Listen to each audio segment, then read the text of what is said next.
Masih dalam euforia kemenangan Indonesia 1-0 melawan Australia. Kalau tadi dipaparkan statistiknya, ada sejumlah perbedaan permainan dibandingkan pertandingan pertama melawan Qatar. Kalau melihat dari pertandingan pertama dan ke pertandingan kedua, apakah ada perubahan signifikan yang menuju ke hal positif lah, istilahnya seperti itu. Untuk kemudian kita bisa melaju ke babak selanjutnya. Kalau secara main? Ya, secara main. Lebih tenang aja kemarin. Lebih tenang aja kemarin. Organisasi bagus, tapi secara permainan sebetulnya nggak banyak yang berubah dari model atau cara main. Selalu compact defense, retreat ke bawah, counter attack gitu. Apalagi kemarin di babak kedua jelas kelihatan itu. Jadi kan kalau kita lihat gol pun kan bola mati sepak pojok. Gitu bukan sebuah skema dari open play gitu kan. Tapi di akhir-akhir sempat ada open play itu, cuma tidak dimaksudkan. Ya counter attack dari serangan balik gitu. Jadi ya begitulah tipikal yang diperlihatkan Sinteyong pada tim ini. Tadi Sira kan di segmen pertama tanya itu kan. Ya memang persoalannya itu. Rafael Strijk misalnya di level U23 dari 5 atau 6 kali bertanding baru 1 gol. Di level senior 12 kali main belum bikin gol. Belum cukup baik berarti? Iya menurut saya sih kalau dibanding. Misalnya kalau kita mau pakai banding zaman Boas di umur segitu ya luar biasa Boas. Kalau untuk Kelly dengan Fajar sendiri kemarin mengubah irama permainan sendiri tidak? Ya ini sebetulnya kan pertanyaan menarik. Makanya kalau dari hasil pertandingan jelas puas. Cuma kalau saya lihatnya begini misalnya. Di senior kualifikasi Piala Dunia Sinteyong pasang hoki Caraka tuh. Saya mengkritisi bukan hokinya, tetapi kita mengkritisi bahwa kayaknya bukan levelnya deh. Di senior, di kualifikasi, kayaknya belum waktunya deh gitu. Ternyata kali ini dia nggak main. Di 2 kali pertandingan hoki nggak starter gitu loh. Yang main malah kemudian ketika ada Ivar Jenner nggak main dan sebagainya, Marcelino agak drop ke dalam, lalu si James Kelly-Stroyer dengan Witan yang main di belakang Rafael Strijk gitu loh. Jadi saya lihat ada ketidakkonsistenan atau ya ternyata dia mendengar cuma gengsi aja kan ya seperti waktu kualifikasi dunia. Ternyata dia buktikan sekarang. Kayak hoki belum main. Bung Erwin, perlu ada perubahan apa nanti di pertandingan ketiga melawan Jordania kira-kira? Semalam itu kan perubahannya karena dalam tanda kutip terpaksa ya. Ivar Jenner kan kena kartu merah ya. Jadi memang perubahannya nggak bisa dihindari itu. Tapi kalau menghadapi Yordania di pertandingan terakhir dan lebih menentukan lagi, sudah full tim gitu, kecuali mungkin Ramadan Sananta ya, yang terkena straight red card gitu. Jadi main tenang harus, karena Yordania juga bukan lawan yang lemah.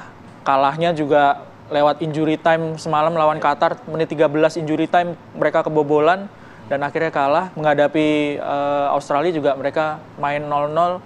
Artinya Yordania kita juga ingat bahwa dia masuk final Piala Asia di level seniornya. Ini juga bukan tim yang mudah untuk dikalahkan gitu. Jadi memang perjuangan masih sangat berat kalau menurut saya ya. Meskipun sudah mendapatkan poin dan sekarang ada di posisi runner up sementara ya. Tapi kalau Bung Erwin lihat, akhirnya kita harus ketika menghadapi Yordania strateginya harus seperti apa? Apakah seperti tadi malam gitu ketika kita mencoba untuk menyerang juga tapi bertahan juga dikuatkan gitu ya. Iya lebih tenang gitu. Iya. Waktu lawan Qatar sebetulnya kan juga nggak nyerang-nyerang banget. Oke, posisinya menang gitu. Tapi posisi yang seperti apa gitu ya? Posisinya apakah posisinya positif ya, lebih banyak menyerang atau hanya sampai tengah aja dari belakang ke tengah terus muter di situ gitu kan, itu yang harus dilihat lagi gitu. Kalau ditanya apakah harus menyerang atau enggak ya sebenarnya kalau mau menang ya harus menyerang gitu. Tapi menyerang yang seperti apa? Apakah frontal, main terbuka? Berani nggak lawan Yordania main terbuka ya? Itu kan yang harus dipikirkan gitu. Bagaimana nanti lawan Yordania? Gimana, Bung Toel?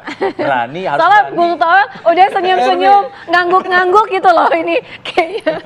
Iya, kalau possession betul yang Erwin bilang. Posisinya di mana? Di wilayah pertahanan sendiri atau sudah di progression, sudah di atas gitu kan. Yang kedua, seumur-umur sepanjang Sinteyong pegang, kan nggak pernah kita jadi tim yang inisiatif gitu loh. Agresif kontrol gitu ya? dikte itu nggak pernah. Selalu lebih banyak counter gitu loh. Lebih banyak counter attack. Tapi bukannya bermain dengan skema yang sudah dilatih sekian lama itu lebih efektif gitu ketimbang tiba-tiba merubah permainan di tengah jalan, lebih megang possession tapi kemudian tidak terbiasa dengan hal itu. Iya, sebetulnya sih kalau mau dilihat kan memang kita punya kekuatan di wing. Itu kan secara tradisional lah ya. Kalau kita bicara individual pemain kita kan selalu punya wing lah yang cepat-cepat gitu loh. Itu kan kekuatan. Makanya saya lihat belakangan dia lebih cenderung selalu pakai 3 back. 2 wing back kan. Yang satu Pratama Arhan, yang satu siapapun lah bisa ganti-ganti. Karena dari 2 pertandingan di Qatar ini ada Rio Ilham yang main kemarin, Fajar yang main pertama gitu kan. Jelly Kemstroyer main ya di depan mendadak gitu kan. Tadinya Ivar Jenner, Arkan Fikri kemarin karena nggak ada Nathan dengan Marcelino akhirnya. Nggak masalah itunya, tetapi bagaimana progression ke depan sebetulnya nggak rapi, nggak kuat juga gitu loh. Bukan tim yang sangat kuat bisa kontrol itu enggak. Nah, gitu tapi sebenarnya tim kita mampu tidak untuk posisi strategi menyerang gitu? Mampu. Hanya tidak diberikan kesempatan atau bagaimana? Iya, mindset yang diterapkan oleh pelatih, berani nggak main seperti itu. Oke. Kan begitu. Lagi ke pelatih nih. Ya kalau saya lihat, jadi kalau tipikal Sinteyong ini kan pragmatis. Pragmatis gitu. Pragmatis itu ya dia menyesuaikan dengan lawan yang akan tanding, target yang dia mau cari. Nah besok untuk lolos sebetulnya nggak ada pilihan, harus menang. Apakah Jordan dengan nilai 1 nggak punya peluang? Masih punya peluang. Kalau dia menang dia poin 4. Apakah Australia dengan nilai 1 nggak punya peluang? Kalau dia masih ngotot lawan Qatar, dia masih punya peluang juga gitu loh. Jadi selain Qatar, ketiga tim lainnya masih punya peluang. Jadi nggak bisa misalnya ya udah walaupun secara teknis draw itu bisa mengamankan, tapi kan belum yakin juga gitu. Oke, Bung Erwin, kalau bicara masalah pragmatis, seorang pelatih salah nggak sih main pragmatis? Yang penting kan hasil akhirnya, enggak juga atau gimana? Enggak juga sih. Ya Bukan salah benar. tergantung lawannya. Jangan diarahin salah benar gitu ya, Bung, ya. Tergantung apa yang diincar sama dia gitu. Kalau kita bicara sehari sebelumnya Manchester City lawan Real Madrid. Yes. Real Madrid DNA-nya Liga Champions. Mereka mainnya sangat bertahan gitu, mengandalkan serangan balik, tapi mereka akhirnya bisa lolos gitu. Digempur habis-habisan, ya itu kan pragmatis juga kan. Carlo Ancelotti pelatihnya Madrid seperti nggak peduli Madrid tampil nggak enak dilihat, tapi yang penting kan mereka bisa lolos lewat adu penalti. Jadi soal pragmatis atau enggak ya tergantung targetnya apa dalam pertandingan itu, terus mau tampil seperti apa, lawannya seperti apa. Kalau misalnya lawannya kuat sekali terus kita nggak pragmatis, tetap nyerang untuk ngejar gol, itu namanya bunuh diri juga sebetulnya kan. Benar-benar. Tapi kira-kira kalau misalnya yang melawan Yordan nih, butuh tidak harus strategi menyerang gitu? Kalau kita lihat kan lini kita belum berhasil gitu kan menyerang, karena kita masih tetap main counter attack itu tadi ya. Ya, menyerang harus kalau mau mencetak gol. Kalau nggak nyerang kan nggak bisa cetak gol, susah untuk cetak gol. Artinya Sinteyong harus mengubah pola itu juga gitu, harus memberikan kesempatan untuk pemainnya mengarahkan gitu untuk menyerang gitu. Di 2 pertandingan sebetulnya menyerangnya juga banyak gitu. Ya. Cuman ketika masuk sepertiga pertahanan lawan itu yang banyak yang missing link. Ada beberapa momen semalam ya, Witan agak lama kuasai bola, terus telat ngoper, opernya juga akhirnya salah. Nah itu yang mungkin benar-benar harus benar diperbaiki, karena kalau nggak create chances, nggak membuka peluang, nggak menciptakan peluang, gol kan susah untuk tercipta. Oke, salah satu yang jadi sorotan juga bicara masalah local pride, penampilan dari Hernando Ari, katanya kesurupan Lunin. Oh, Madrid. Iya, di netizen bilangnya begitu nih. Udah ini sebagai bentuk ajang pembuktian atau bagaimana kalau Bung Toel melihatnya? Karena sebelumnya kita tahu Pak Erick Thohir sudah salaman sama Emil Audero, lalu katanya Martin Paes mau diambil untuk jadi kiper timnas. Nah, ini dengan penampilan Hernando, nah, apakah ini kemudian menjadi pemikiran ulang untuk PSSI? Masih bagus-bagus kok ini kiper-kipernya gitu. Iya, jadi kalau persaingan sih sah-sah aja lah dengan siapapun gitu loh. Karena kalau timnas ukurannya kualitas. Tapi kalau kita lihat Hernando, dia kan sudah buktikan juga. Jadi nggak perlu nggak perlu kayak panik atau bagaimanapun. Dan ini kan membuktikan sekali lagi bahwa, makanya saya bilang di balik sebuah kemenangan ini kita melihat sebuah kebenaran lain. The truth reveal gitu loh. Ya kan, Hernando Ari Liga 1 nunjukin kualitasnya, man of the match gitu loh. Karena momentum dari secara pertandingan, psikologis momentum mentalitasnya di situ. Waktu Hernando Ari berhasil blok tendangan penalti Australia. Begitu dia blok, pemain kita kembali merasa bisa game on sementara Australianya drop. Apalagi 10 menit kemudian menjelang berakhir pertandingan babak pertama mereka kebobolan. Nah disitulah sebetulnya momentum titik balik mentalitasnya di situ kalau secara pertandingan.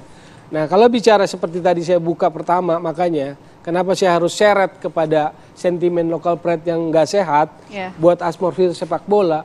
7 loh. Di pertandingan pertama cuma ada 8 yang senior. Pemain-pemain Liga 1-nya muncul mainkan gitu. Jadi anggapan-anggapan negatifnya kan nggak selalu benar. Betul bahwa Liga 1 masih banyak yang harus dikerjakan, tetapi kita nggak boleh judgement dengan sembarangan gitu. Buktinya kan bisa.